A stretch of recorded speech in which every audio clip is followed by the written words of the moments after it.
natin ngayon yung mga tao dun sa kabilang kwarto, which is nandun si Mama, si Iya, si Donald. So, nanonood sila, nakakatakot, kaya naman, tara. Pero bago yan, ito yung oras, magwawan na. So, let's go!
It was at this moment that he knew he fucked up.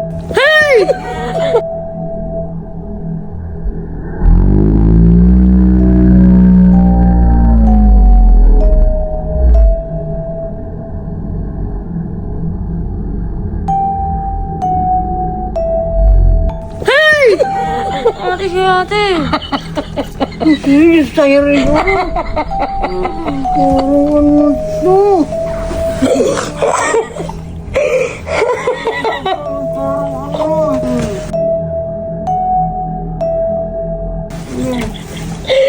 Ay, naku. So, success. Success to dun sa kwarto.